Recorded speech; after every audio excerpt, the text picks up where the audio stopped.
Hey guys, welcome to Floater Gang. I'm Deacon. I'm Marvin. I'm Valentine. We're avid enjoyers of basketball. We've been wanting to do a podcast for a long time, and now we get to. So welcome, and let's just hop right into this. So today, for our first episode, we're going to be doing NBA awards, our picks for each award, our finalists, and like a sleeper pick or something. Do this. Let's do our three finalists. So let's say our finalists in order. Like we each Okay. say our third, second, and then first, and then we give one sleeper pick. All right. Okay. So my third, I think I'm gonna give it to Shea. He's been phenomenal, but I feel like recently he's kind of been off, but he's also gotten injured. So I think it brings him back a little bit. I think he would have been two if he wasn't hurt as much.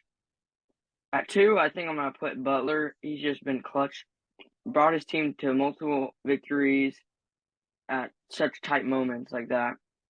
And then Damon Lillard, of course, he literally, it's in his name. At that time, it's Dame time, and he's just done that all season and all his career. All right. I can respect that. What's your sleeper pick? My sleeper pick for clutch player of the year, Yes. I think DeMar. I feel like he's been quiet throughout this season, or people don't talk about how clutch he is, but Yeah, I think he's been a big part of the that's for sure. franchise. Um, yeah, I can I think respect that's that. fair. Yeah. I think you left off the clear number one, but that's fine.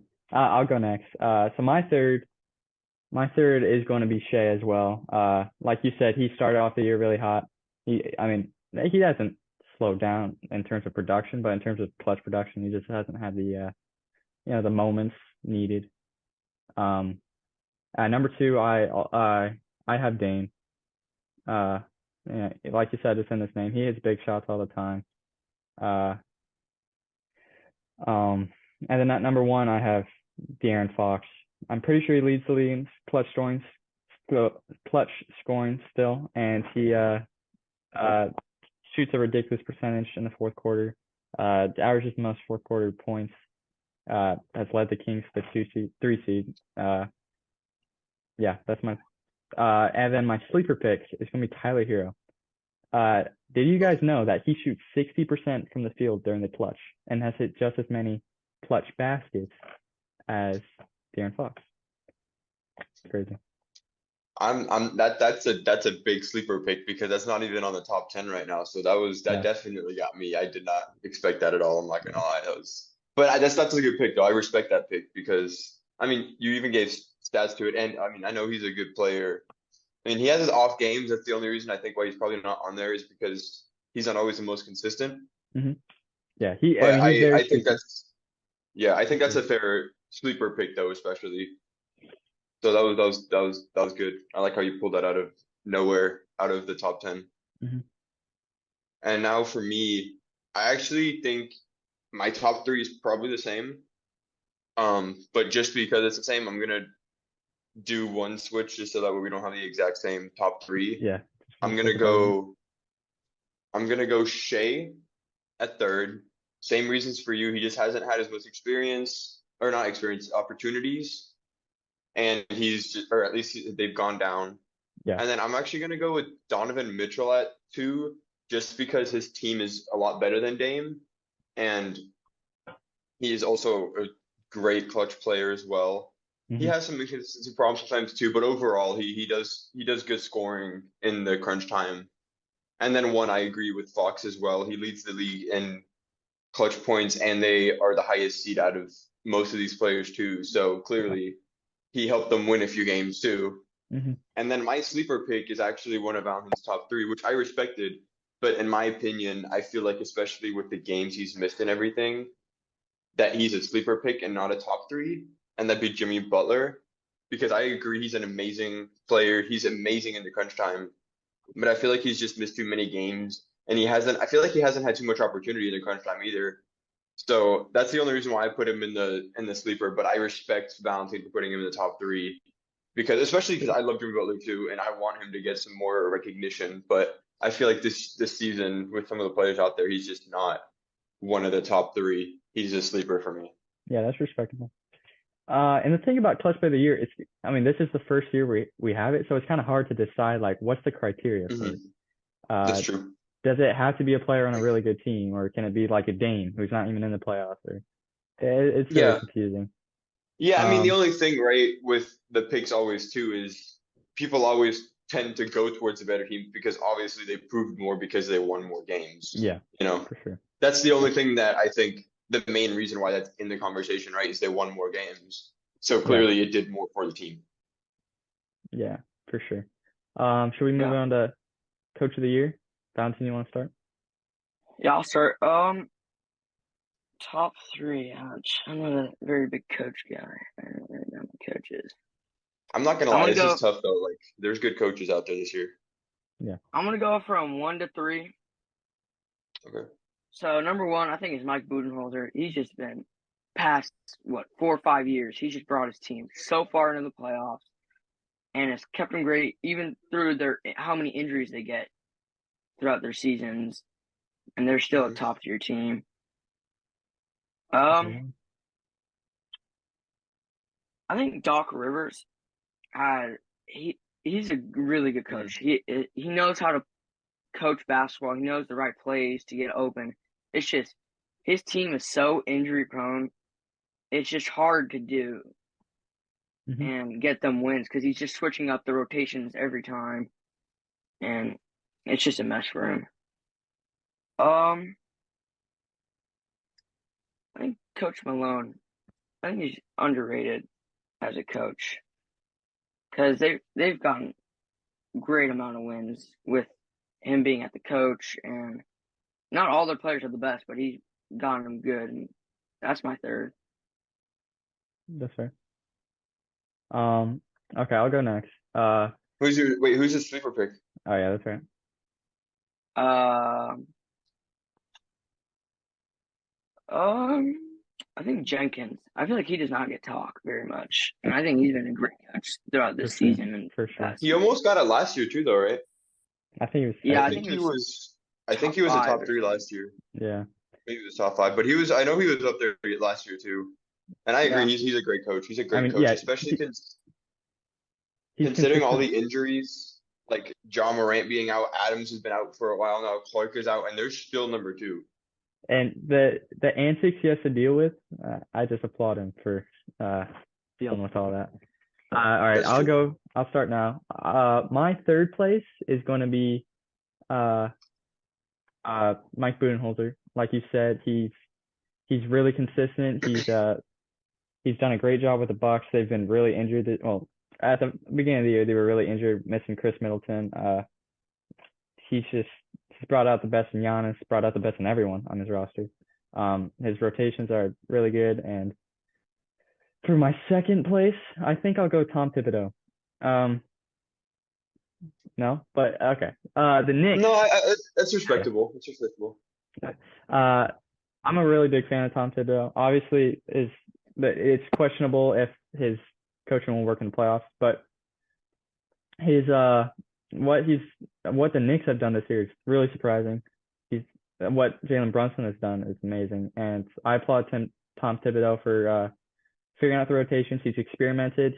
I mean, obviously there's like this stereotype of him not playing his young players, but he's really used Quickly well. Quickly's my sixth man of the year. Spoiler alert. But and first place, I think it's Mike Brown for the Kings. Um, I mean he's done excellent. That offense there is legendary in terms of production. Um, and I mean first year brought what was it, like a 17-year drought or something like that? yeah. I think Yeah, it's 16. yeah, whatever it is, it's incredible what he did. Yeah. And sleeper pick, I'm gonna go Coach D, Mark Daigneault for the Oklahoma City Thunder. They Okay. don't have the same. They've kind of lost momentum here lately, but like the over under on the season for the wins was 23.5, and they have 38 right now, which is really incredible. He's not going to win it. He shouldn't win it, but he's a good sleeper, and I don't think he gets talked about enough.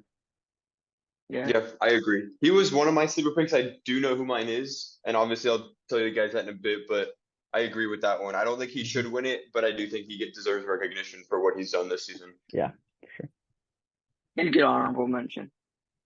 Yeah, exactly. And so for me, my top three, I'm gonna put Malone at number three, just because I mean, obviously he has a two-time MVP. They're still number one, obviously, and they've been pretty solid at pretty easy like at the number one without too much like worry about moving down most of the season once they got there. So I think he's a good coach. They have good players too, but I think he's a good coach as well. So I think he's three though. Number two, I'm gonna go Missoula. Celtics have been great. I don't know how they blew out the Bucks the way they did 2 days ago, but that's not why. But that also was insane. I mean, that the Bucks are better team in the rankings than they are right now too. Yeah, but And that's they the were home. team. That's the thing about the Celtics, that why I didn't put Missoula as my number one. They're just wildly inconsistent. So That's fair. some nights they look like the best team in the NBA. I shouldn't say wildly, but some nights they play like the best team in the NBA, and then other nights they lose to the Magic. No disrespect to the Magic, they're pretty good, but the Celtics shouldn't be losing to the Magic. They got swept by the Magic this season, I think. That's true. I think it was Yeah. they were swept 2-0, I think, against them. Yeah. Yeah, but At least from he's what I taken the remember. role over Yeah, he's Ime that Udoka too. throughout the season, and he's done a great job just taking over. Exactly. For sure. Because he started as interim head coach too, but like 2 weeks in, they're like, he's actually doing really good. So they signed him to head coach really quickly too. Yeah. But I mean, obviously, but good teams don't lose to bad teams too. And they were home though, so I mean, they don't have the best excuse to lose to the Magic twice at home. Mhm. Like you said, the Magic Yeah. are great, and I agree. I think they're good, but obviously they're still young, and the Celtics have to win at least one of those, Yeah. I think, especially if you have home court advantage. But I do keep Missoula at two just because I feel like he's done such great stuff. And I mean, at the beginning of the season, he didn't know if he was going to actually stay head coach or if he was just going to be there. And I feel like Part-time. he outperformed himself exactly because he got that starting job so quickly. And he secured that. Yeah. So my only hesitancy on Missoula is the inconsistency. It may not be a Missoula thing. It may just be sometimes the players come out flat. Yeah. And that is also Or a just off, trait yeah. of a young team, which the Celtics are. I mean, their two superstars are super young. Yeah. And maybe they got a taste of the finals and they're like, okay, yeah, regular season, blah, blah, blah. And they don't bring out the same passion that they should every night. But that may change come playoff time, and I could be totally wrong, and they just blow everyone out the water like they did last year. That, or I could be totally wrong, and they lose a lot, and they make it who knows how far, right? So, Yeah. I mean, there's definitely, I think, still testing to be done there. I mean, he's not my number one for that reason, partially, right? And I think my number one, I think he's a pretty clear winner as well. But I could see other coaches winning just because there's been so many good teams this year. But my number one is also Mike Brown, because the Kings are number three. They've been up there for a while now. They secured that playoff spot 2 nights ago against the Blazers. So they like you said, they broke the drought too. I think they're a great team. He's a great coach. I mean, he literally first year in, he got a few roster changes, but he didn't even get that many roster changes either. And he just decided to, like, guys, let's make the playoffs this year. And they're not even doing play in a number 6. They're number 3 in the West right now. I still don't think they'll go too far in the conference, but I do think that he deserves that coach of the year, whether they get far or not, just because of what he did throughout the season this season. It'll break my heart if the Kings fought for all of this, all these years, and they end up getting the Lakers in the first round and get bounced.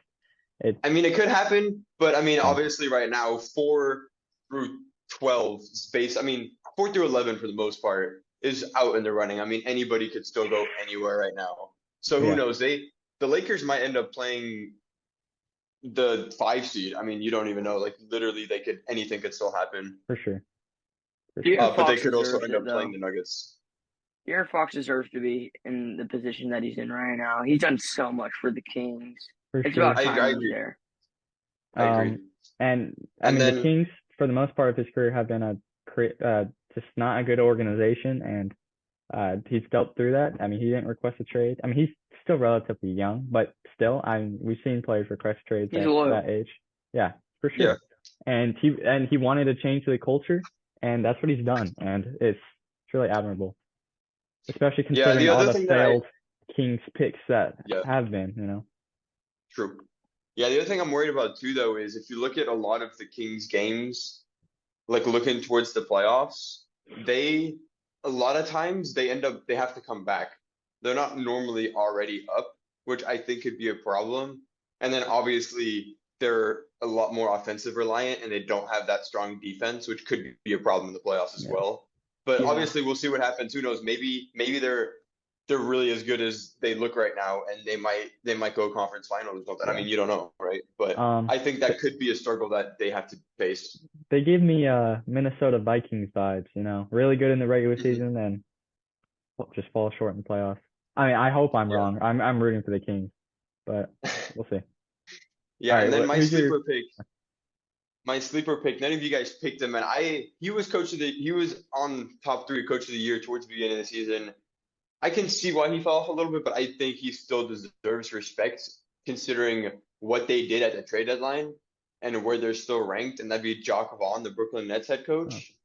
Yeah. Because I think so. First off, yes, he had KD and Kyrie, and they're good players, obviously, right? And they could have probably done better with them, but you do have really good competition in the East, anyways. And then you have some of the drama they deal with as well, and you have the injuries with KD, right? But then, Yeah. so I can see why he fell off a little bit. I mean, once he got hired, they started doing really good, right? And I can see why he fell off. They kind of fell off a little bit too, right? Because KD got hurt and everything. But I think the main reason why he kind of jumped back out there for me is because of how they blew it up. They still have good players for sure, but I feel like a lot of people, and I kind of thought this too, thought they would fall down a lot faster, but they're still winning games at a pretty good clip.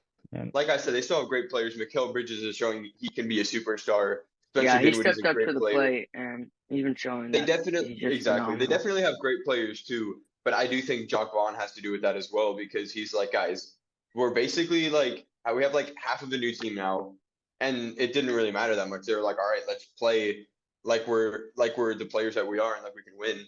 And right now, I think they're still 6 with like 2 games ahead of the Heat, and they Yeah. might fall into the play-in, but they might stay number 6 too and get a clear playoff spot, which would be, I think, really impressive for Jacques Vaughn and the Nets. Yeah, I mean the hand that he was dealt, I Mhm. mean he has dealt with so much adversity. I mean Exactly. Steve Nash got fired. They were not good. Yeah. And then he brought them all the way to the 2 seed. For some reason, Kyrie requests out, KD requests out, and loses all that. And Yeah, I didn't understand that either. And they're still standing strong at the 6 seed. Mikal Bridges is Kevin Durant at this point. And I attribute that to Jacques Vaughn unlocking Mikal Bridges. He gave him the keys, something the Suns never did. Obviously, I never expected them to. I never knew Mikal Bridges was like this, but Jacques Vaughn saw that. Yeah. And he brought it. He brought it out in him. And he's definitely a sleeper pick. I agree. And with him too, he also started as an interim head coach because he was their assistant at the time. So when Steve Nash got fired, they're like, all right, you're gonna have to step up, and he did. He stepped up really well. Yeah, for sure. All right, let's move on to Rookie of the Year. This will be, I assume, the most controversial. So Mountain, do you want to begin? Yeah, I'll begin. Rookie of the Year. I disagreed at the beginning of the year. I was mad that the Spurs drafted Sohan, but I think Sohan's number 3 on that list. He has just been phenomenal. It's sad that he doesn't get playing time right now because they're kind of just tanking on purpose, trying to get Victor. They're tanking, and he probably has a slight injury, so they'd rather not risk severe Which I don't really like. for nothing. I don't really like how I can respect it though. With 5 games left, though, I don't even think it's necessarily tanking for Victor. It's just with 5 games left, you don't want to hurt the young players that you have that you can go far with potentially next season. Just to try to kind of, I mean, it can build chemistry and it can be good, but I think there obviously is risk to that as well. And it just depends on your team and coach for what you do. Yeah, but I feel what you're saying. Like right when he was really starting to ramp up, he was looking really good, and that's when kind of Spurs were like, okay, you've done good enough No, this but year. well, I think the Take care of problem too is yourself. he actually did get hurt at first, though, and then they I kind of mean, just yeah. kept him there. So, I mean, I'm sure that's what most tanking teams do. When a player gets hurt, they're like, yeah, take as long as you need, heal up, get fully Exactly. 100%. And Yeah. we see problems like for the Suns, they don't have that advantage. And I'm sure well, maybe he's fully healthy, but he looks a little rusty first game, and I'm sure Yeah. they would like to ease him into it, but they're right there, you know. Well, exactly. And that's the thing that could happen with Zion too, is I don't know how healthy he's gonna be. He might play this season before play-in playoffs. But the question is, will he be healthy or will he be good enough to play? Which I respect, like Ant Edwards, right? I respect players that are like, all right, like I can play, so I'm gonna play, right? But at the same time, there is more risk involved in that as well, for the most part, depending on the injury as well. Yeah, Obviously, some injuries it's just gonna be like, all right, if you're really trying to be 100%, you're gonna have to sit out like 2 years so that your body can Yeah. 100% recover. That's the only problem that I think that could have. And that's why I respect Edwards too, because I think the last game against the Suns that he played, he was actually sick. But since he says what he says and he believes what he believes, he's like, I'm not going to sit because I'm sick. I'm going to play and see what happens. And I yeah, respect that a lot. yeah. All right, continue, Valentine. All right. My number 2. You might not like what I'm about to say, but I think Paolo's my number 2.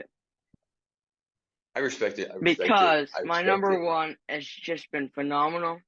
He's proved so many people wrong. My number 1 is Walker Kessler. Oh, Kessler okay. is so good. He really, dang, okay. I respect that though. I don't think that's accurate, but I respect that. I respect that. I love Walker He Kessler, stepped up and to the plate. he stepped up. He has Yeah, I agree. insane stats. Honestly, like an all-star almost stats. Almost. I'm not saying he is, but I think he has a bright future ahead of him. So, I disagree with you being him rookie of the year, but I agree that he's one of the top rookies. I mean, I agree for sure. the impact he's had as a rookie is insane, and I think if he started earlier, I mean, like if he's, Paulo right out the gate, he was like that. But Yeah, if Walker Kessler true. kind of eased into those minutes and then he started making an impact, that's why he's not my rookie of the year, but he's up there as in terms of impact. Yeah. And Yeah, I he's gonna be appreciate so good. I appreciate the look he has on him, but I disagree with the rookie of the year. But I appreciate that. I do respect that pick, and I mean I wouldn't be upset if that happened either, because I do think he is one of the top rookies this year. But I don't think he is the number 1 rookie this year. Mm-hmm. So my honorable mention, I was gonna have Duran. It's sad though they got James Wiseman. He has not been getting the minutes he needed. He was going off too before they got James Wiseman. I don't really know why they decided to get James Wiseman. But my honorable mention is going to be Jaden Ivey. He's just so explosive. It's honestly fun to watch. He's the next John Morant, honestly. Yeah, I saw a graphic. Yeah, Obviously, exactly.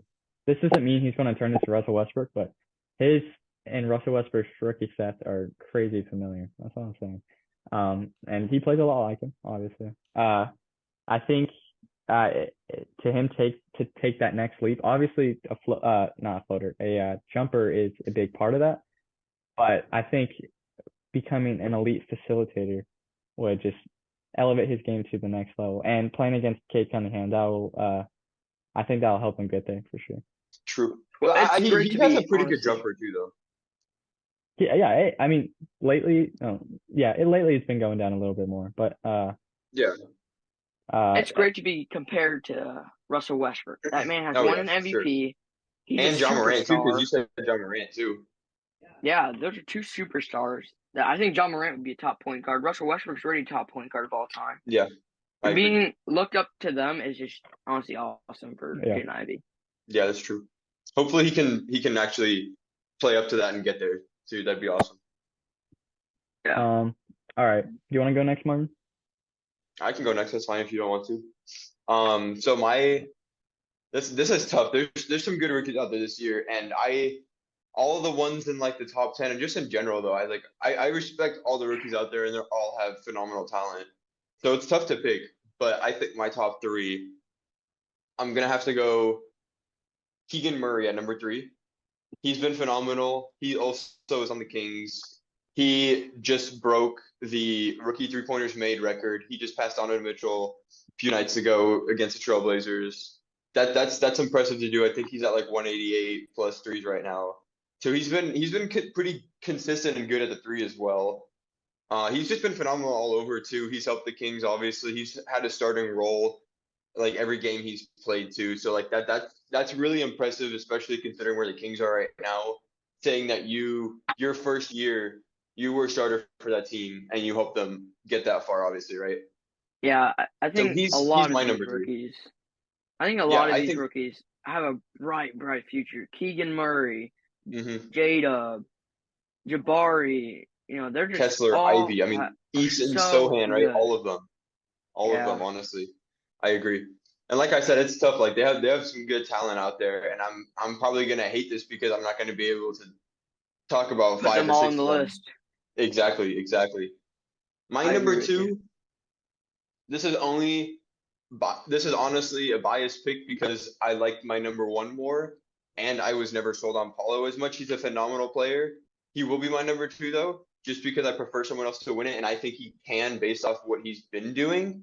So I'm putting out Paulo number two, but if he wins it, total respect. He would deserve it obviously as well. But I'm gonna put him as number two, so I can put J Dub at number one because he's been phenomenal. His numbers aren't quite the same as Paulo's, but I feel like he has a better all-around game and a better team impact.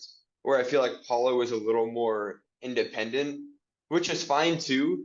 But basketball is a team sport as well, so I feel like J Dub is more of a team player and he helps the team more, whereas Paulo kind of is more independent and kind of ISO ball.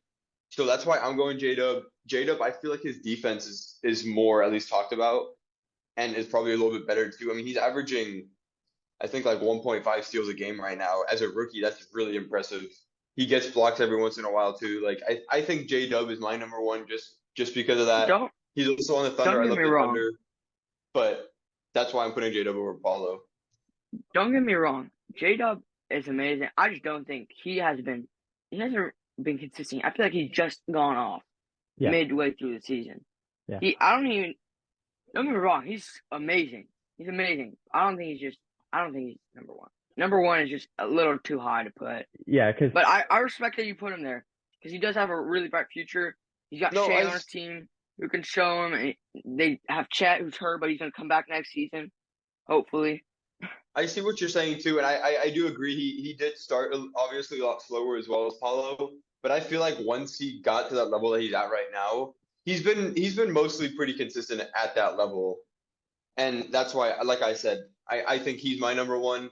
But I mean, if five or six of these other rookies win it, I wouldn't even be upset because there's so many good rookies this year, and they're all just outperforming, and they've all had such good games that I mean, I prefer J Dub to win it. He's probably mine. Like I said, he's my number one. But most of these other rookies that are like talked about and are getting starting minutes and stuff, I'd be fine if they win it too. Honestly, I mean, they all deserve it. Yeah. I mean, J-Dub's similar to Walker Kessler. They both Yeah, didn't. true. Well, they didn't start slow. They just didn't get minutes initially. Yeah. And I think what so Paulo. I'll start at third. My third place was Walker Kessler. The same I didn't reason. get through my sleeper pick yet. Go ahead. Sorry. Come on, man. Nothing wrong. My sleeper pick though, I'm gonna just because Valentin already talked about Ivy and Kessler, I'm gonna go with Matherin. He's been great off the bench. Towards the beginning of the season, he even had some sixth man of the year talk. I agree that he shouldn't win that, and I can see why he got taken out of that. And then recently with the tanking that the Pacers are doing, unfortunately, which I don't really know why they're doing. I don't know how bad the injuries are from Turner and Halley, but I do feel like that they're being cautious on that, so they're kind of tanking, right? And Matherin started a few of those games too, and he's been phenomenal in that too. So I think he's my sleeper pick just because he deserves to get a little bit more out there, and he has great potential as well. But I don't think he will win it, and there's I think plenty of other rookies that should win it before him. But I do think he's a pick that could be talked about more. I think Matherin could have done more this season. I think he was a little bit disappointing. Don't get me wrong, he's still great this season. He was, but yeah, I think he and was I a little think disappointing. Yeah, compared to how he true, started the year to how he finished it, true. I Yeah, And he's I could see exactly. how it's disappointing.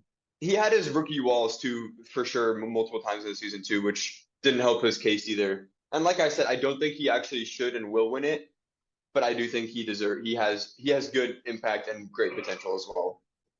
Yeah. Okay, so I'll begin now. So my third is Walker Kessler for the same reasons you guys said. He's one of the best shot blockers in the NBA already. Best rim protectors. He's gonna be really good. My number two. I'm happy we all have him at 3 or Yeah. in the top 3. Yeah. So J-Dub's my guy, but I gotta do J-Dub at 2. Just like Valentin said, it's rookie of the year, not rookie of the last 2 months.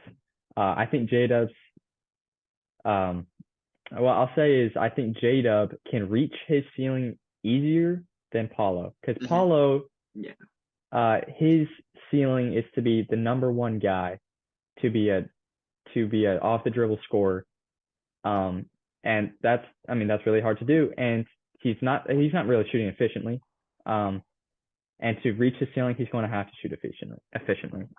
Maybe not like a 45% shooter from 3, but like 37 from 3. 38% and above is just yeah. That's his limit, Yeah, and J-Dub's role is to be like a good number 2 guy, to be a secondary scorer, to be a secondary playmaker, to play good defense, to complement that superstar. And he already does that pretty well. Obviously, I think he could go much higher. I think he could be a 23 point per game guy maybe. With really good defense and really good facilitating. So if I was picking long term, I'd pick probably J-Dub by a slight bit, but this year Paulo's been the best rookie all year. And I know he had that one stretch where he was like 1 for 33 from 3 in a month or something. Yeah, him and Franz had a little, like, I think it was probably a few weeks, maybe close to a month, where they both just weren't doing what they normally do. And they're doing it again now, but they did have a little stretch too in like the middle of the season where they just could not score, could not get rebounds. They just had a little, I don't even know what happened. But also going back to your point with his 3-point percentage going up, just to specify, his 3-point percentage right now is 29.2%. He hasn't even cracked the 30%. And like you guys said, you're wanting him to shoot at least like 37%. So he definitely could improve on that. Yeah. I mean, it's going to take time. He's still 19, 20. I don't know. I think he's really young. He's young. Really young. That's all that matters. And so obviously we're not saying that Paulo is done for. He's going to be an inefficient shot chucker. Not at all. He's going to be really good. It's just going to take some time to get to that ceiling. I think his developmental progress will take a little longer than some of these other rookies. Yeah. But I think he could end up being greater too, though. It's going to take him longer. And so for my sleeper picks, just because none of you mentioned him, I'm not saying he's top 5 or anything, but Tari Easton's been really impressive. Yeah. He shoots efficiently, not from 3, from the basket. He's a crazy rebounder. He's really athletic. He's also going to be a project. He's a work in progress, but I liked what I saw from him and his limited playing action. He has good defense too. He's pretty good on defense too. Yeah, I think I like that you named him too, because I feel like he doesn't get enough talk either. But he actually did really. He's been doing really good. I think he could be a really good player at some point. But we'll see. All right, let's start 6 men of the year. Valentin, you're up first. I'm up. Okay, 6 men of the year. Ooh, this is tough. I think I'm my third. I feel like he doesn't get talk, but I feel like he does get talk. Bobby Portis. He is such a good big man. I think he could be a great starter, top 15 starter maybe, even if he started on a team. I think some teams should try looking into trying to get him as a starter big, because some teams are looking for bigs. Yeah, I think the only problem is I don't think he wants to leave. I think he wants to stay in Milwaukee, though. I mean, he likes. He's taken a pay cut several years in a row to stay in Milwaukee. He wants to be in Milwaukee. That's the only problem, I think. It's just some teams haven't even looked at him. Yeah, it's probably true. I think at 2, I think I'm gonna go Poole just because his inconsistency throughout the years or throughout the season. But he's great. Like he's a great player. Um, Yeah. someone I think is I wouldn't say underrated, but he's just phenomenal. He could, like I said, he could also be a great starter, and which he started some games already. He's been phenomenal. At my one, I'm gonna have Austin Reeves. He's honestly so clutch. He is really smart with the ball. He can play really good defense. He's a playmaker, and yeah, I think Austin Reeves is my number one.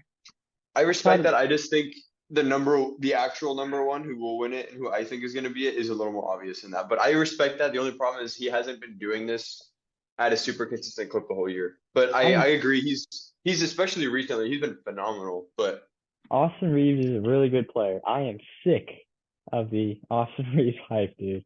I mean, people. I was watching a podcast the other day through the wire, and they were talking about who would you rather have, Austin Reeves or Tyler Hero. I think that's just crazy.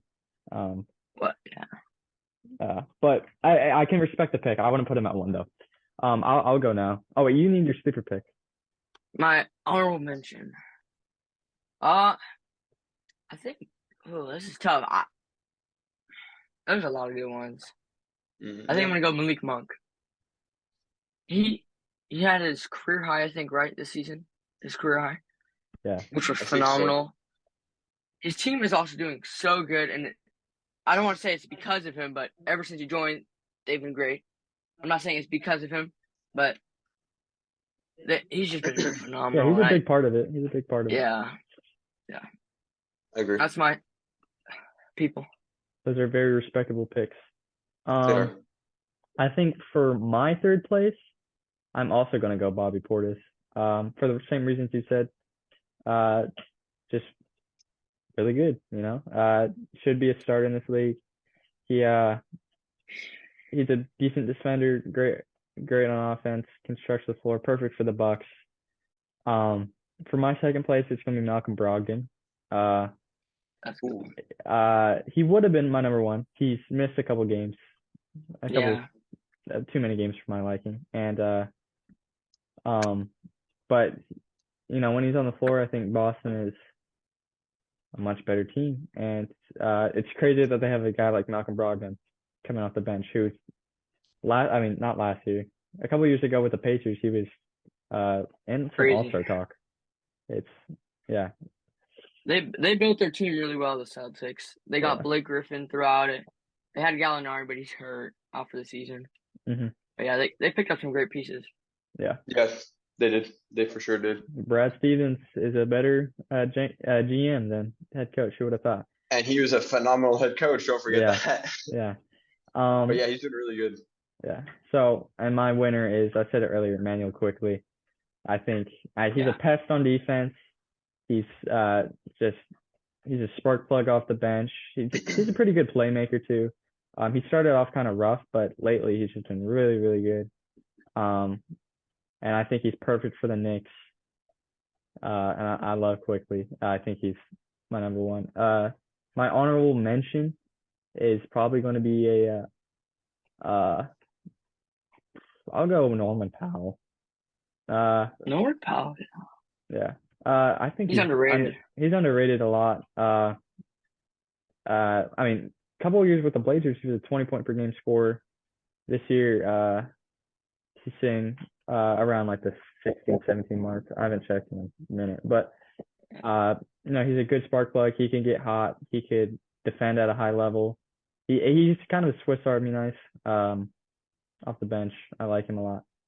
I think even with the Raptors, he was really good a while ago. But yeah.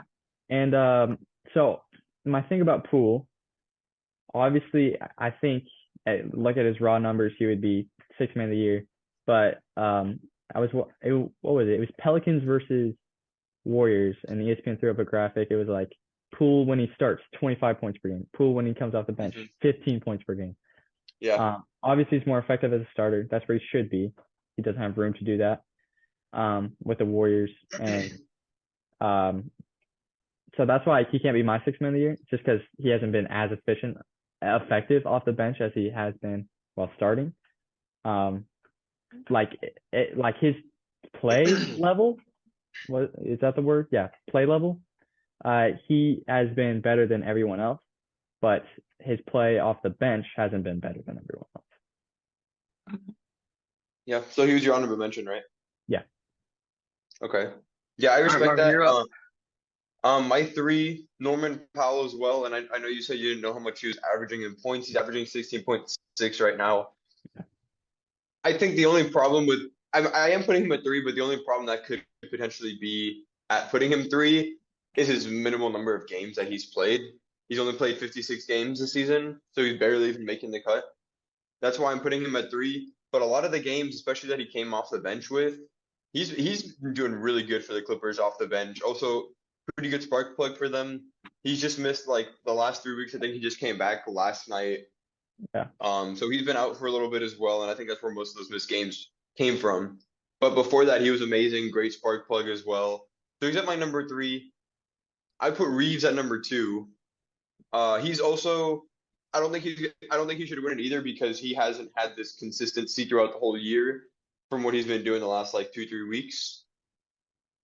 I think maybe in the future, if he does keep coming off the bench, he could get it. But I don't think this season he should be the guy that gets it because I feel like the number 1, who I also put as quickly, is I think he has a pretty big lead over anybody else for 6 man of the year. He's been phenomenal off the bench. He's been phenomenal starting. He's averaging 14 points, so it doesn't seem like too much, but he's also really efficient. He shoots 36 from the 3. He shoots 36 from the 3, 81 free throw, and 44.5 field goal percentage. And Averaging he started 14 off the points. year really rough. So those Yeah. stats That probably too, should exactly.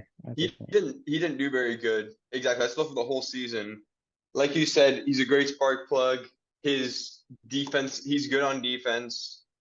He really does what you need him to do coming off the bench, especially considering the fact that you have Brunson in before him and even with him sometimes too, right? And Brunson just had a 48-point game against Cleveland yesterday to win that game, which surprised me. I'm not gonna lie. I knew he was great, but I thought Cleveland was just gonna win that one outright, so I wasn't expecting that at all. And Cleveland lost by 15, but I think quickly would be that number 1 for me as well. And my dark horse is also Malik Monk, like Valentine. I think he's been phenomenal all season. He has his inconsistent patches as well. I think that's part of the problem, just like with Poole too. But Malik Monk, I mean, he could even be top 3. I think he's definitely in that race in my opinion. And I think I just saw a few games ago too. They put up a graphic during the game too, where I think he has like the most points in their first season as a King, and I think like the most assists or something like that. So he's been doing really good for the Kings this season, especially coming off the bench. Most of every game, he has not started a single game for the Kings actually. So he's been coming off the bench, also being pretty consistent, doing what he needs to do, getting the points, and I think he's been phenomenal. Like I said, I think he could even go top 3. But I did put him as a dark horse in that one. Yeah. Yeah, I agree with everything you said. Let's move on to most improved player. Go ahead, Valentin. All right. Most improved. This is a tough one. There's a lot of good players that I think all deserve to be there. Mm-hmm. I would. I'll put Şengün at 3, even though I hate him. I honestly have no reason to hate him. I just dislike him.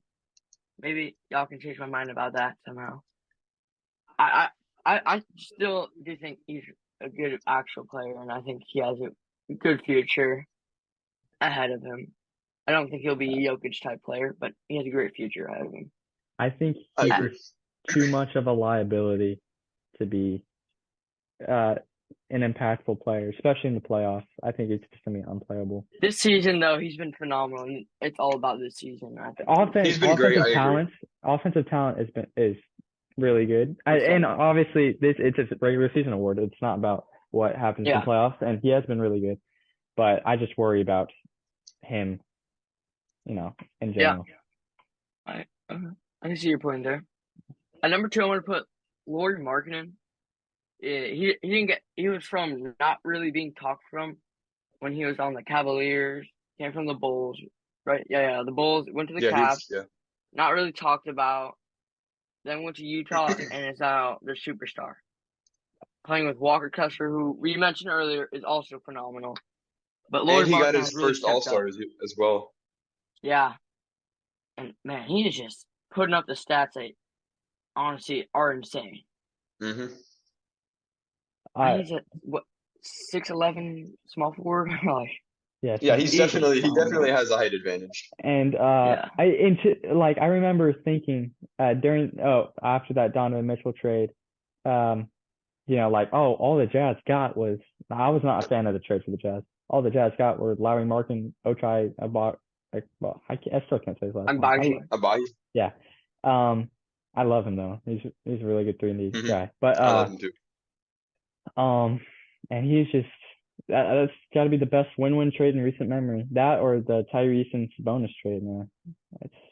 It's been really remarkable what he's done. It was really even, honestly. It was great for both teams, I think. Donovan was kind of done with the Jazz. Kind of want to move on. Lauri, I think, was kind of done. He wasn't getting the minutes I think he wanted, and now I think he's the biggest the biggest player on the Utah Jazz. Yeah. I think that's what he's been looking for. So at my number 1, I think we talked about him earlier. I don't really remember. Mikal Bridges. He got traded. He's putting up, I think now, because of recently how he's been scoring, is putting up better stats than Kevin Durant. And that's just a huge boost. If you're thinking about Kevin Durant, one of the best ISO players out there, one of the greatest players of all time, honestly, and he's still a top 5, I would say, player right now, ish. And Mikal Bridges is putting up stats like him, and he's I don't know how old Mikal Bridges is. He's like 24, 25. I think he's 25 or 26. I can't remember. But let me read you Mikal Bridges' stats let me read you his stats with the Nets. 27.5 points on 50, 40, 90, 5 rebounds, 3 assists. That is crazy. That's just great. And it's not even 50. You have the Sun stats from when he left. I have that. But the thing with Mikal Bridges too, it's not even 40% three. It's 43.5 from the 3-point line. Yeah. And 91 to be more specific. And it's a pretty good sample size too. It's not like 5 games. 22 games. It's like that's the problem with Kevin Durant. He only has 5 games with the Suns, getting 25 points, almost 7 rebounds, 3.5 assists, shooting 55 from the 3 though, and 86 from the free throw. So his 3 is definitely better, but his sample size is also a lot smaller. Durant. So with that, you still kind of have to see who really won that. But based off right now, Brooklyn won that trade. For sure. Based off what they got and how they're performing right now. Yeah. But I can see why the Suns wanted Kevin Durant. But well, I think he can still be great for them too. I think to say that Brooklyn won the trade is a bit extreme because we still haven't seen. I'm saying like right currently, now, as of right now, Brooklyn won the trade. Brooklyn won the trade, but I'm not saying long term. Phoenix has a championship potential. I think they still had it with Bridges. Yeah, I do too. I think they needed to use him more. I think they were too focused on Devin Booker, Chris Paul, DeAndre Ayton. The thing is, Mikal Bridges, Cameron Johnson is also doing great with the Brooklyn Nets. So the thing is, right. Another reason why I give Jacques Vaughn a lot of credit, not all the credit, because Mikal Bridges is doing the thing, but like D-Book and Chris Paul were out for a long time, and Mikal was not doing this. He was he was one of the number one options, and he was not doing this. I can see the reasons. So I think it's also just where you are. It's also system. It's coaching, it's team, exactly. It has a lot to do with. And not to say that means that what you're doing is less significant. It doesn't matter as long as you're doing it in the right system. Then you're doing it. Exactly. There's no disqualifier in terms of no, exactly. No, he couldn't do that in Phoenix. Yeah. Yeah, and the thing, exactly. no hate to Phoenix either. It's just Phoenix wasn't the perfect system for Mikal Bridges.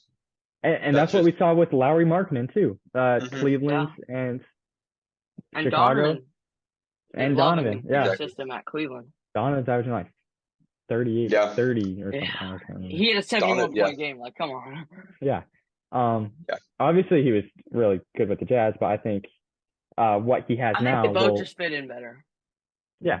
Yeah. I feel, yeah. It was a win-win trade. Agree.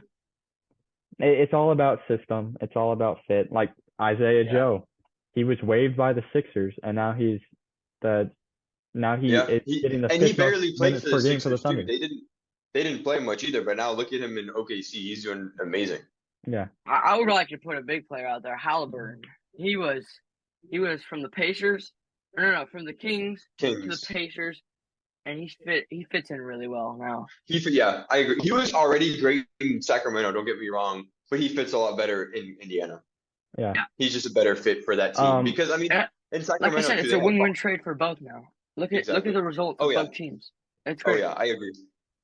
I'm gonna move on to my honorable mention.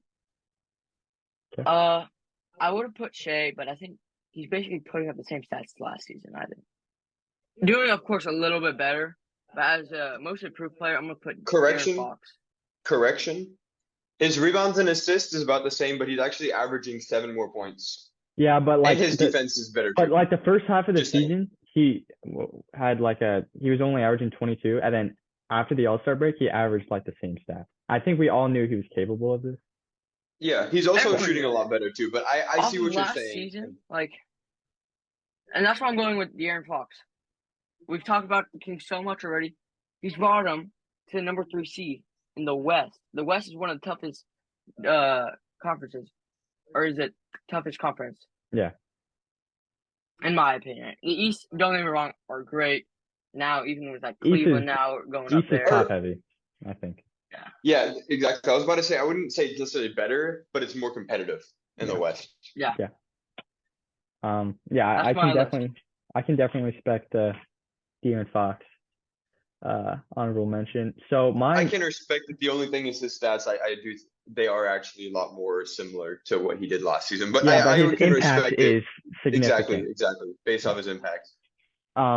So to speak on De'Aaron Fox again, last year I think he had when he and Sabonis were on the court, he had there was I can't remember, but the people around him had the worst spacing efficiency. There was some random stat that I saw. Yeah, McHugh, they had starting, I think. And this year they got Kevin Huerter, Keegan Murray, Malik Monk, 3 sharpshooters.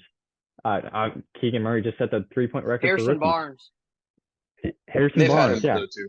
Yeah, but he's been good. Yeah. So what I think, like you said again, it's the system. All you have to do is maximize the player and build around them. Get them in the correct system, and they're just gonna. I think that's fit in best. Yeah, I think that's what's similar to all these candidates. To system, True. Except for Şengün. The Rockets suck. So I'll start now at 3. I will put Jalen Brunson. What we all expected from him, I'm sure it's not what we got. But there was people saying that Jalen Brunson was overpaid, and he's being paid $110 million for over 4 years. I think it's $100 million for 10 years or for 4 years. Well, so it's like 25 a year. A lot of people are mad because he's just gotten hurt a lot. Yeah. More than he was with the Mavs. Yeah. Not really though. I mean, he's played 67 games though. I mean, that's amazing. And so he's missed 13 games? Not even. Yeah, I mean, but with the Mavs, he wasn't a starter. He was a spot starter. At the end, he was kind of starting more. And so giving a contract to someone who's kind of unproven like that, who didn't play as much as you would want $100 million player to play. A big step up. Yeah. I mean, that was crazy in some people's eyes. But obviously I think he's probably one of the most underplayed players in the game. $25 million a year for his production is crazy. And he's the reason why the Knicks are the 5 seed now, right? I think Yeah, they're they're the fighting for 5 with Brooklyn and Miami. But No, that they Oh, have I'm sure. 5 is pretty secure. They're 2.5 games ahead of Brooklyn. I think they're okay, gonna stay the 5. yeah, But they'll keep that. there's like 4 I'm games left for both teams. I'm gonna throw something out there.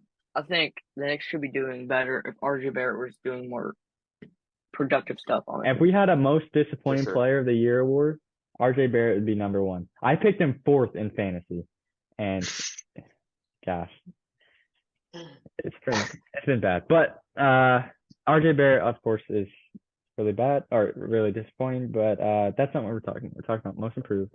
And Exactly. second, I have Mikal Bridges for all the reasons we already pointed out.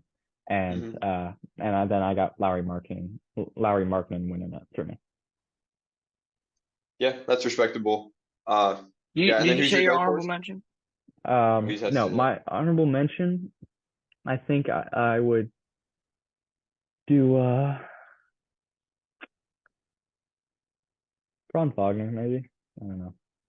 Okay. I mean, I don't think he's most improved. Because he was doing a lot of this stuff last year. He's just doing it at a more efficient and a higher clip. But He's underrated. he's severely underrated He in does terms not get of enough like, talk about how good he is. yeah, like, and when you're talking about like top 25, under 25 players, he's up there. He's he does not get talked about enough. Obviously, Paulo takes up most of the limelight, but I think Franz has been up there as the best player on the team this year, and Yeah. they're not as bad as anyone. They're not as bad as everyone expected them to be, and And I think he's Franz only is missed the one primary game reason. too. Yeah, you can only choose a guy who could stay healthy on your team. He plays good defense. He's a good passer. He's a good scorer. He's a good shooter. Just checks all the boxes. A lot of people when they talk about him, they're like, "Oh yeah, he's nice." I think he can be better than nice. I think he could be a star. Yeah, I agree. Yeah. You're right. Yeah, so I think my top 3 is actually the same as yours. I have Brunson at 3. Just to get more into the statistical matter here for my top 3, Brunson's averaging almost 8 more points. He has 1.5 more steals. He's getting about the same rebounds. Blocks, I mean, he never really gets those steals, also about the same with about 1.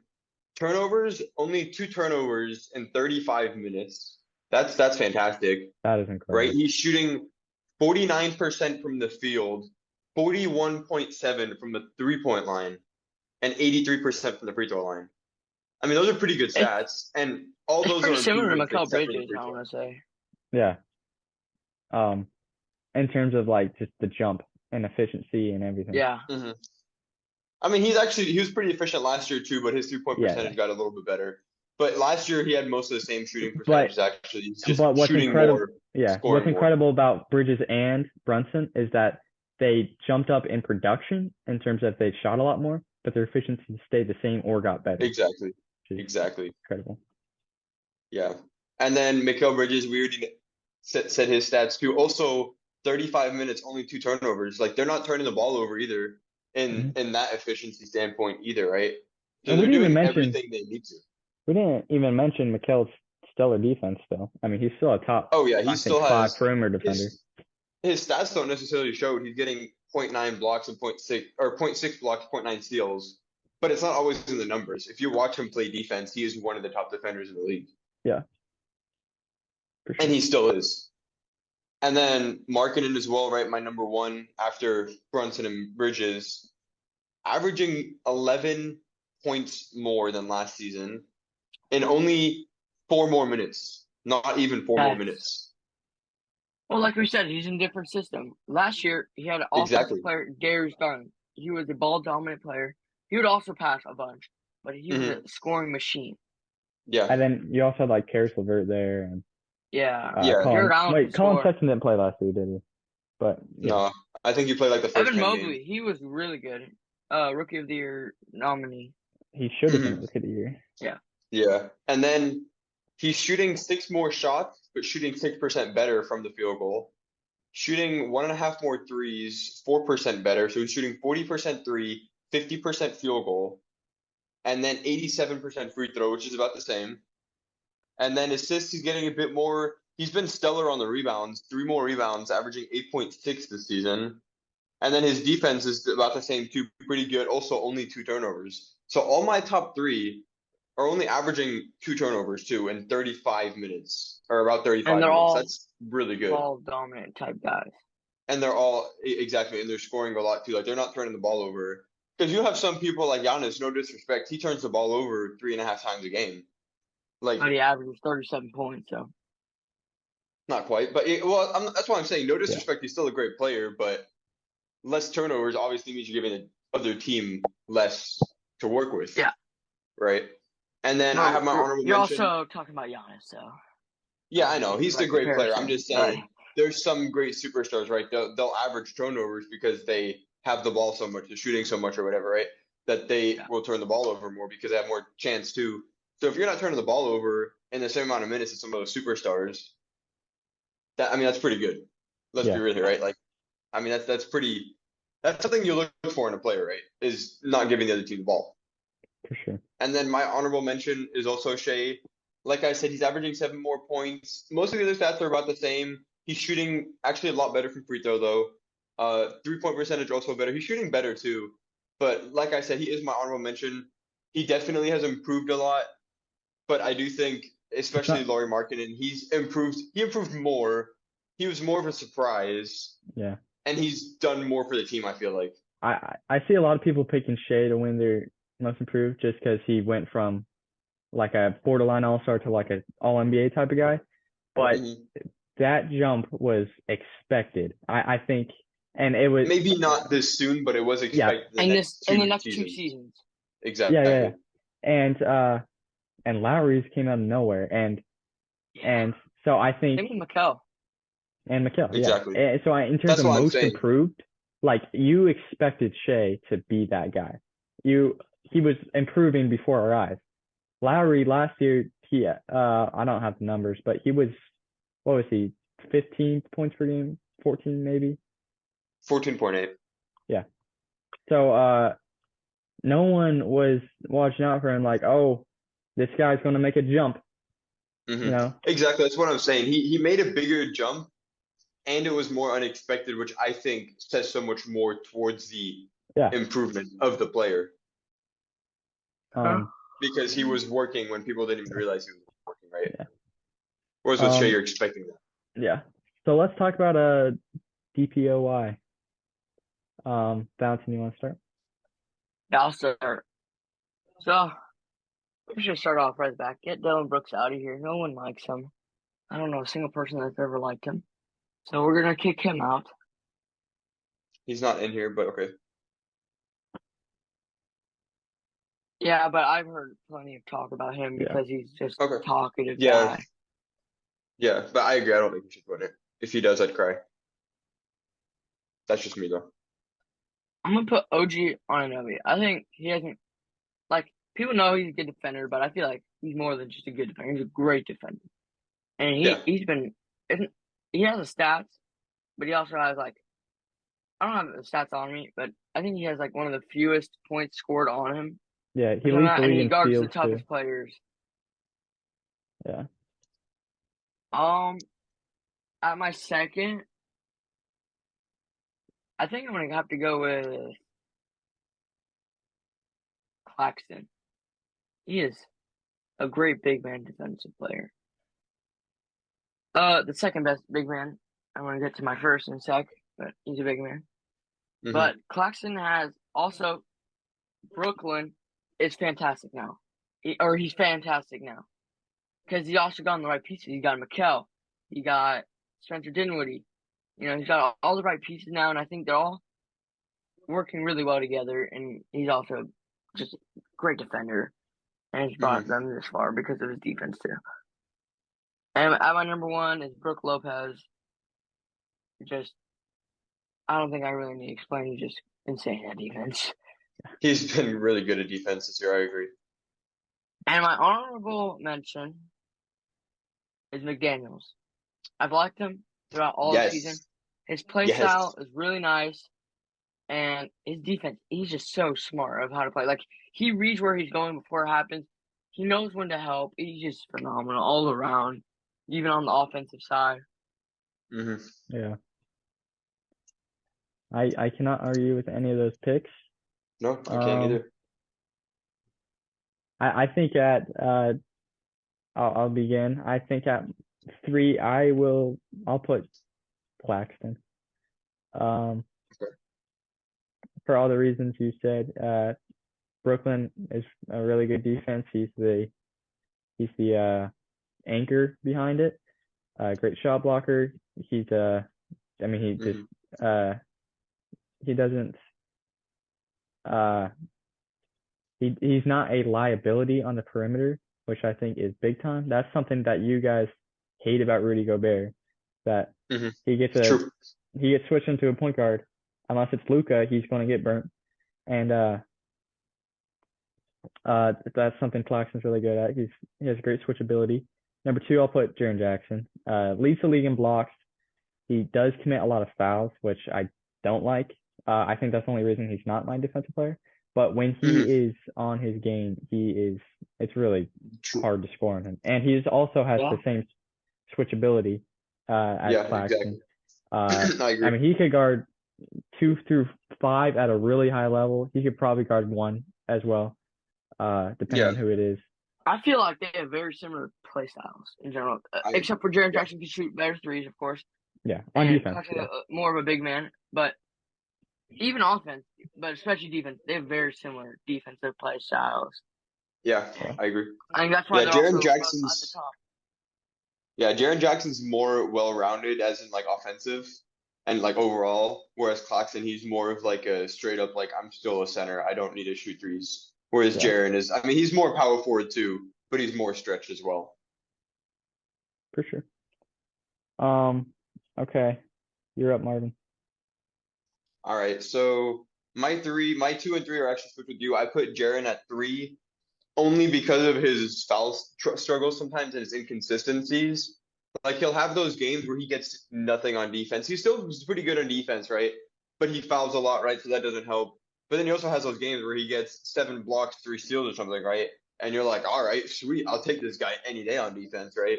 But like I said, I feel like just because of his inconsistencies, I'm putting him as 3rd. But like you said, great defender, can guard everything. My 2 is Claxton, just because I don't think he's really ever gotten into that foul trouble situation. So you can always kind of rely on him during the game to go in, to play defense, to play his minutes that he's supposed to play, right? Because Jaren Jackson, sometimes he's so much in foul trouble, he doesn't even play 20 minutes because he just fouls after foul, which I think is a liability, right? I mean, you can't play him the way you want to. So then you have to adjust during the game because he's fouling too much. Let me stop real quick.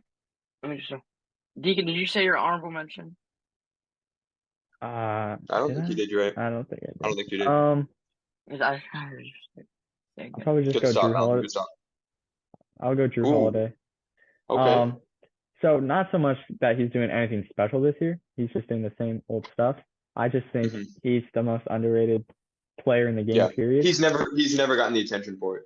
No. And just the way he's able to lock down defenders, like Devin Booker has had a lot of Devin Booker's like one of the greatest ISO players in the league, and frequently Drew Holiday, from the last finals to this year even, just locked him up in key moments, and that's what I really value in a guy like Drew Holiday. As we saw in last season, he had a game-winning block against, I think it was Marcus Smart, right? Yeah, that's what I was about to say too. Yeah, it was a big-time block. It was really nice. There's not a lot of clutch defenders in the NBA. I would say Drew Holiday's the best though. Just in clutch moments, he just really locks it up. No, that's totally respectable. I'm not even gonna lie. I kind of forgot about him because he wasn't on that top 10. So I was like, but you're totally right on that. And I honestly think he should be in the top 10. But especially since he's not, that's a great find by you to mention him, because I think he does deserve to have talk about that, right? Like, I think he normally makes one of the 3 all defensive teams as well. People know he has that defense, but not to the extent to where he's actually talked about defense player of the year most of the time. Yeah. Which I think is unfortunate, because I think he is there. But yeah, my number 1 also, I think Brook Lopez. He's been consistent, phenomenal. He's had, I think, 2 or 3 7-block games or close to that. That's just crazy. He averages 2.5 blocks. I mean, he's consistent too. He's getting 2, 3 blocks a game. He's not getting 5 blocks, 0 blocks, one Yeah. block, 6 blocks. Like he's getting 2, 3 blocks a game. Incredible. It surprises me every time. I'm not gonna lie. Every time I look at his stats, I'm like, he got 3 blocks against this team, and I'm like, how did he do that? Or when I watch him, I'm like, how are they letting him block him? But he does it, and it's just a fact. And I think because of what he does, I think could win it this year. But I think Claxton and Jaren Jackson also are up there with him as well. For sure. And then my honorable mention as well as Valentine. Actually, that's why I got super excited when he said it, because I didn't think either one of you would say it. Jaden McDaniels. And I've heard in the last like 2 weeks too, like people are actually talking about it, and he's happy about it. He thinks he's a great defender too. And I think you need that in your defensive players too, right? Confidence that they are good at defense, that they can do what you want them to do. And stats aren't everything, right? But he's averaging almost 1 block and almost 1 steal. So he can do both things in the defensive department. He locks up players. Kevin Durant didn't score much on him when they played him. They still won, but he was keeping him. He was keeping him composed and not letting him getting 40 or 50 on him. And I mean, it's KD, right? Like it's pretty hard to make sure KD doesn't score 30, 40 points. Yeah.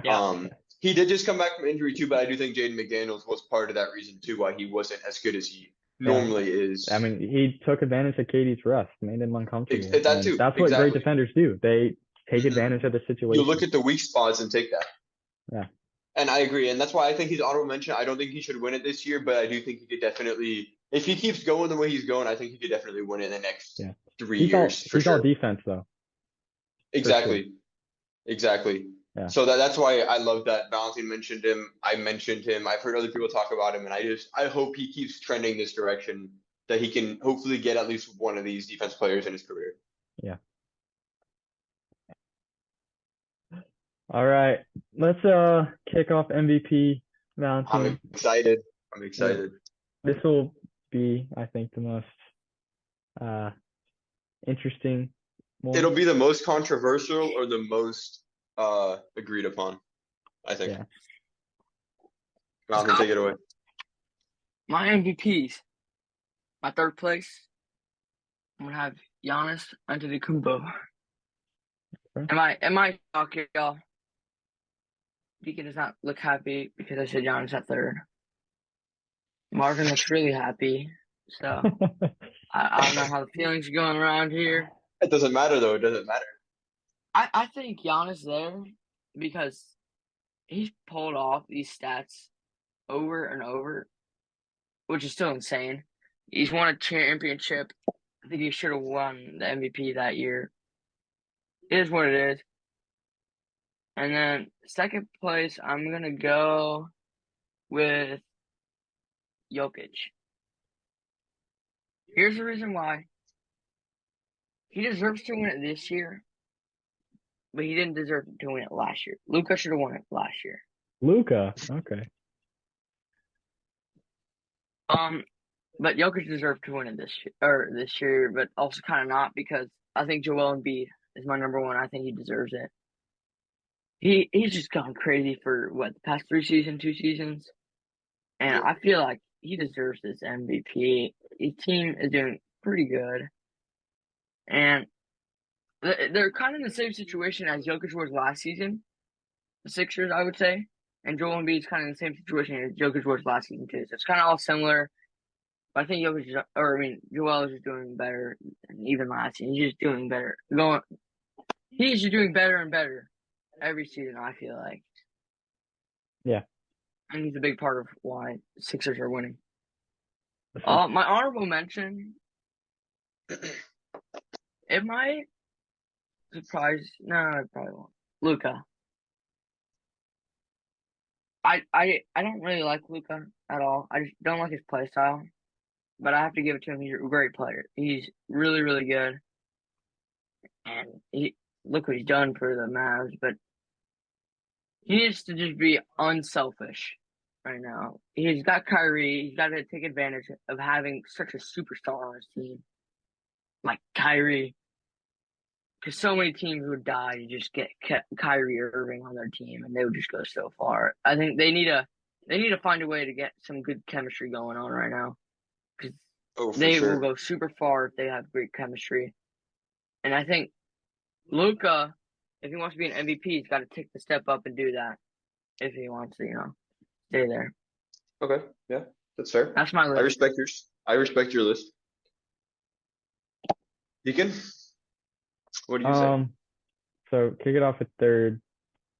There really is no right answer. There's no True. wrong answer either. Well, there's a I wrong mean, answer. yeah, it depends. There's a wrong answer. I mean, it's incredibly tough. Gosh, it's so tough.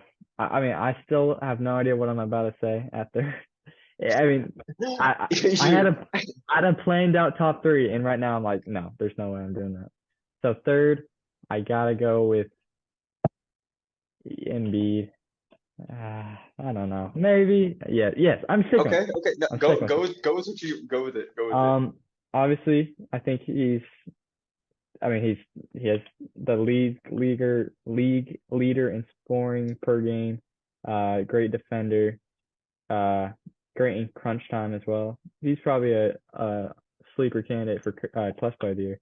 But that being said, I just don't think he is as valuable as Giannis and Jokic, and it's really subjective. But if I'm picking someone to lead my team, I'm going to pick one of those two guys before Embiid. Although it's like the margin is razor thin, you know. I mean, It's I actually so crazy though because you put Embiid at third when you have Joel and Embiid with like a 1 vote difference, and then you actually have Giannis with like I mean he's in third in like the actual thing, but he's actually like so far away based off like votes. He's like yeah. he's probably not gonna get it, but I mean it's good that you're not going with that. But it's just crazy to get into the actual like perspective and the actual rating of what's going on right now. You know, like. Yeah. Joel and Embiid are literally like neck and neck, and Giannis is kind of just like he's there, but he's in the distance. So I'm not thinking that Joel is farther back than the other two. I'm You thinking just think that he's like Giannis is just up there with them. And okay, yeah, so at my number two, I have Jokic. I think the voter fatigue is like I think people are saying that Jokic shouldn't win it because he won the last 2 years. Talking to you, Valentine. I think that's ridiculous. He's averaging a no, triple double well, this year. The first center to ever do that. Here, hold your thought. And the efficiency he's doing it with is absolutely incredible. And I mean, he's shooting nearly 50-40. He's not shooting 90 from the line, but he's shooting nearly 50-40-90 as a center. I don't know if there's ever been a center who's done that.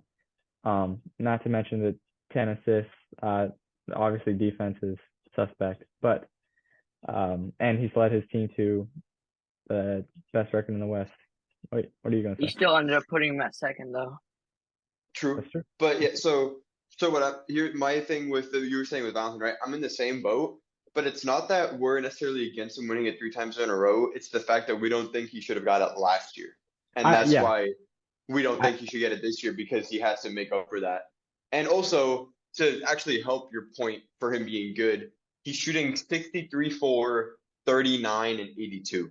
So his field goal is way better than you thought. His 3 points about what you thought, and then his free throw is 10% lower, I or was just 8% saying lower than 50, what you 40, thought. 90 in terms of like a club, you know. I mean, No, he's I know, but probably I'm saying like he's actually way better than the 50. He's 63, 4, and then he's 39, 3, so he's just below. But yeah. I'll give you the 40 on that, and then he's 82 from the free throw. Yeah, Just clarifying on that he is the exact instead of the 50, 40, 90. It's 63, 39, 82, Mm-hmm. which is still amazing for sure. Don't get me wrong. Yeah. I mean, if anything, that helps my case. 60% from the That's field. what I'm saying. His field goal percentage is better, which Yeah. personally I'd look for a better field goal percentage than better free throw percentage. You know what I'm saying? Like I'd rather have them shoot 63 field goal than 90 free throw. Yeah. I mean, That's what I was 82 saying. from the Kind of line helps is your still case, but phenomenal. just wanted to get that out there. Yeah.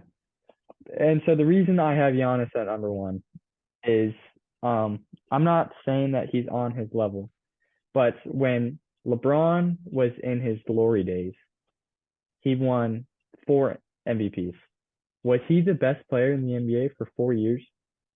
No, absolutely not. I mean, he's arguably still the best player. Well, maybe not. I think Giannis is #1, but he's arguably still top 5, which is incredible. I don't want Giannis to fall under that same umbrella where we're just taking advantage of his greatness. He's averaging, can you pull up the stats? I think it was 32, something like that. 32, 31, 10, 5. Just really, So yeah, really he's incredible. Nearly a 31 block. points, Yeah, go ahead. 31.1 points, 11.8 rebounds, 5.6 assists, but he has had a few triple doubles with like 12 assists. 0.8 steals and 0.8 blocks. But that doesn't mean his defense is worse. He just doesn't get the actual numbers for it. His defense is still phenomenal. And And then, like I said, he gets 3.8 turnovers with 3 fouls. yeah. But to mention the blocks, he's playing with the Defensive Player of the Year right now. That's true. Which And Drew one of your Holiday. dark horse. Andrew Holiday, Exactly. yeah. And your dark horse. I mean, their defense is pretty good. And besides Brook Lopez, even Holiday, his numbers aren't necessarily that great, but he's still a great defender, just like Giannis. Yeah. So I just, and he's having such a phenomenal year. He's putting up, like, we see him put up a 40-point triple double, and we're like, oh yeah, that's cool. Mm-hmm. Exactly. I think that's like he's starting to hit the level where we're like, not ignoring, but taking advantage of him. Not appreciating. Yeah, not appreciating. And I just don't think we should, and I think he's the MVP. And not any last year, I would have taken, if Joel had the same year he had last year, I would have taken Joel. If Joel had the year he had last year, I would have taken Joel, or any other year. These 3 candidates are having MVP years. I just think Giannis is having the most impactful, most incredible, most valuable season. Yeah, that's definitely a harder take though, because like I said, he's pretty far in third, and you put him at first, which I respect, and I think he still is definitely MVP caliber player. I mean, he is still top 3, and he definitely could win it. But like you said, I think he's just not getting appreciated enough, so he probably won't. But I do appreciate that you're not looking at the real numbers and you're just going with what you want. Yeah. And for my dark horse MVP, I'm not particularly saying this guy should win it, but I think Jaylen Brown, or I'm not saying he should be anywhere in the top 5, but Jaylen Brown, I think you're just putting appreciation on his name, basically. Yeah. I mean, he didn't really fit any of the other categories, but which is unfortunate because he's a phenomenal player, but he's not. Yeah. He doesn't have the stats or the skill set to really get into each one of those yet. I think he could almost be in most improved. Yeah, but he's putting up like similar numbers from last year. I mean, he always is. But the same with Shea. Yeah, but Shea's averaging, I think, more points. Yeah, Shea is definitely. I think. I mean, let me see. Because okay, I'm actually kind of interested in this. But regardless of where he belongs, Jason Tatum, as he should, gets glorified a lot for being the second coming of. Well, maybe not as he should, but he's people say he's like the second coming of Kobe. He's a top 5 MVP candidate, top 5 player. He's close to being all those things. I think I wouldn't be mad if he said he would, but saying Jaylen Brown is not on the same or near the same tier as him, I think is disrespectful. He gets less shot attempts. He shoots really well from the field. He shoots better than Jason Tatum. Yeah, I haven't checked the usage, but his usage is probably way lower than Tatum. It's going to be lower. I think they're pretty similar in playmaking. Defense, I think Tatum's a little better, but they're still both really good 2-way players. And I just think putting Jaylen Brown not on the same level as Tatum is not fair to Brown, and that may be, I mean, I don't know what he's thinking. He said that he wants to be where he's wanted, and I'm sure the Celtics want him, but the fan base is Mhm. they're like, yeah, we got Tatum. It's fine. We got Yeah, Tatum. that's true. And I mean, I'm sure a lot of other teams will want him too. And I was actually going to say that too because he's such a great talent. I almost want to see him leave to a place that wants him and needs him Yeah, more, so he can finally get that full respect that he always deserved. You know? he's a top 10 player in this league, and he doesn't get to show it because he's playing I second love fiddle. And there's not anything wrong with him playing second fiddle. Obviously, I mean he's probably the best in the league at it. But Mhm. I just I think I want to see him lead the charge of a team. And Yeah. obviously, I'm not praying for him to lead Boston. That would be disrespect or not disrespectful. I know Just Boston wrong. fans would hate to hear that. Yeah. Uh, or I some, think but Jaylen Brown is kind of like the same with Drew Holiday. They're not talked enough about. Yeah. They're yeah, There's so great. definitely yeah, yeah. they're outshined by their fellow co-stars. Yeah, Um, I agree. which I mean, Tatum is phenomenal. He gets all the praise he deserves, or he deserves all the praise he gets. But I just don't Jaylen think Brown deserves Jaylen some Brown does. praising. Yeah, Yeah. I Yeah, think I he agree. And deserves a I'm similar sure if level we of were to praise. look Yeah, I'm sure if we were to look deeper in this too, we could probably find that one player on every team that is like he's great, but he's not in any of the categories for like the recognition. And because he has a star in front of him, he doesn't get the recognition either, you know? Like And that Jamal might be Murray. interesting to look into. Exactly. And that might be Mhm. interesting to look into as well to see who these shadowed superstars or all-stars are, right? Yeah. But yeah, and then going to my list, my top three is Timothy Valentine. I had Giannis, great player. I loved what you said, Deacon, about Giannis and putting him at one because I agree he is, and I think it was on ESPN too. They were saying he is still he is definitely top three player in the league. He just the reason he isn't as much in like one and two for MVP this year is because we're so used to seeing what he does that we don't appreciate it as Yeah, much as but we did I when he feel like won you his can't first, judge a second player MVP, like right? that. You what? Say that again. I feel like you can't judge a player like that because, like, you remember Well, Russell Westbrook? no, He I averaged a agree. triple double every game. He beat, I think it was Oscar Robertson, right? Oh yeah, he has Something like more that triple doubles. Yeah. record. He beat him. He didn't even win the MVP that season because everyone's just so used to it. And I just think that's absurd to not even Well, like. well, he beat it in Washington. He wasn't MVP in Washington, but I know what you're saying. But it's not by choice. It's just our brain's conscience. We're like, oh, like we're just our brains are like, oh, we've seen this. Like, so it just doesn't amaze us as much anymore. Not because we don't want it to, but because like we're just used to it, right? So it's just, oh yeah, like here he's doing it again. What's so great about it? Not really taking in the numbers that he's getting, you know. Yeah. I understand your point of view. Yeah, no, I appreciate that, but I think that's just how it is, unfortunately, and that's what happens with LeBron sometimes too, right? Is we're so used to his greatness that people don't realize his Yeah, numbers he's this season are 38, still dropping amazing. 30 points per game. I think he was the Exactly. highest average scorer last season. Yeah, No, I he think he was was with like second. He was second. He would have been the oldest. I think he was second or third last season, Wait, who's or was it first? two? isn't that No, I because I thought remember people saying if he won the scoring title last year, he'd be the oldest one to win it, and I think Joel beat him by like point 0.1 points. Uh, I'm gonna check. Yeah, wait, go ahead and check, did he but yeah, play enough games to qualify for it? Joel or LeBron? LeBron. I think so. I think he was second by literally like point 0.1 or 2 points. Okay. Yeah, but yeah, so like I said, I have him this third. Jokic also, like I said earlier, right? I agree with him being possibly the MVP this year, but since he won it last year and the year before that and last year, I don't think he should have necessarily won it. I don't think he should win again, which is why I have Joel as first as well. He's been doing great. And I mean, part of it might be pity a little bit too. I feel bad for him. I mean, he's been second the last 2 years, right? Last like 2, 3 years. He just can't get that hump. And I think at this point he keeps improving too, that he almost deserves to be like for them to be like, yo, okay, like you've been here, you're doing great. Jokic might be a little bit ahead of you, but like you're doing great. They're looking really good right now. They could go far in the playoffs. Like I think he just deserves to win that this year. But Jokic for sure he's still top 3 player, top.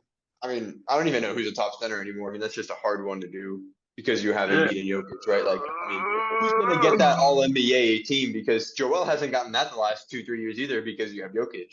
That's true. So that's interesting as well, right? Because think about it. He's been runner-up MVP, but he doesn't even get the credit on the All NBA team because he's the same position as the MVP. I think And then, no, go ahead. I think this year we are going to get the MVP on this All NBA second team, just because the 3 candidates are all the bigs, and so there's bound to be someone that's not there. Someone's got it, yeah. And I think it's that But it close. might be Jokic this time because I think if Embiid wins it, they're probably going to put Jokic on that second team because Joel won it because he was a better center. Yeah, that's but who knows, right? Who knows? But yeah, then my dark horse, especially you went Brown. I mean, he was definitely a dark horse, and I know you said he's not going to win MVP, but mine. And I had Luka. Valentine said Luka, so I don't want to repeat that, especially since I had a few other names in mind. I love Luka. He's great too. He definitely could still improve, and I think it's fair that he doesn't win MVP. But so my dark horse is Domantas Sabonis because he's definitely not Jokic level, right? He's not MVP, but looking at his numbers, he puts up really impressive numbers too. He normally, I could look at his average exactly, but he normally gets about like 20, 10, and 10, right? Like he's gotten multiple games like that. He averages, so 19 points, 12.4 rebounds, and 7.2 assists. Like I said, he's had triple doubles. His defense lacks too, like Jokic. And like I'm comparing him to Jokic, but obviously, like I said, Jokic is definitely better. Yeah. But he has a very similar skill set to Jokic. He was. Go ahead. He's gonna be the 3rd center in NBA history to average 7 assists. Really? Yeah, and dang, definitely behind Jokic. Yeah. But once again, right, Jokic. I'm not comparing him to Jokic, but at the same time, if you really think about it, he kind of is like Jokic, just not as good, right? Like, he's not the best defender like Jokic. He puts up very good numbers all around. He shoots really well too. 61 field goal, 35 3. Obviously not as good as 3-point free throw, 75 free throw, right? But he's just not as good, not as developed Jokic yet, right? Like he could get there. I don't know if he will, but he is on that level, so to say, right? Like he has that skill set. So that's why I put him as my dark horse. I feel like he deserves some MVP. And their skill set is extremely valuable to their. It's built around their offense. Their team's offense is built around them, and they have the 2 highest offensive ratings in NBA history. Those 2 offenses. Exactly. And like we said earlier too, right? He's a good fit for the Kings, and that's why he's able to perform a lot better too with some of these numbers. And the De'Aaron Fox, Domantas Sabonis pick and roll. I don't know the numbers behind it, but it's got to be just the most effective pick and roll duo. And I think it's one of the most effective. I think I was watching some other team. I don't remember who it was, but they had like the most effective. But I'm pretty sure, Fox and Sabonis pick and roll is really nice too. And actually, looking at these numbers though, I was saying that Sabonis is a good fit, but like overall, he's had pretty similar numbers to what he has right now throughout his career. His rebounds have gone, or his assists have gone up, but points, he's been around 18 to 20 for the last 5 seasons. Rebounds, he's been getting 12 rebounds for the last 5, 6 seasons. He's been a good player for a while. He's gotten better at shooting on the field goal and 3-point a little bit, but he's been putting up similar numbers for a while, and I think it's time for him to at least get more noticed about those numbers because they're impressive numbers, especially for a center. Yeah. Well, like, Sabonis was overrated at the Pacers.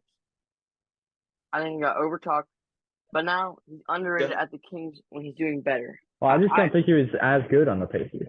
And I think that goes, again, to what we said earlier. It's all about the system. It's all about the system. Exactly. He's a better fit here. Yeah. Now that we have, it's crazy though, and it's awesome to see too. He's underrated. Yeah, but it's awesome to see players overrated. Yeah, that's true. But it's awesome to see players finally get into a system they work well with too. Because even Marvin Bagley, right? He was with the Kings. He didn't really do much. He's done a lot better in Detroit. Maybe it's a system. Maybe it's because they're younger and he can just do more. But it's just great to see some guys be able to reach some of the potential we thought they would get when they got drafted, but they just were drafted into the wrong system. But then when they get traded or sign on a new team, and you can finally see that, I just love seeing that. Makes the league more fun to watch. It's good for the players. They probably love it. The team loves it. We love it, right? More skill is better, right? I mean, it's just more fun to watch. Yeah. Yeah, good stuff. All right. That was an awesome first episode, guys. Thanks for the view. Like and subscribe if you enjoyed. We'll see y'all next time. Peace.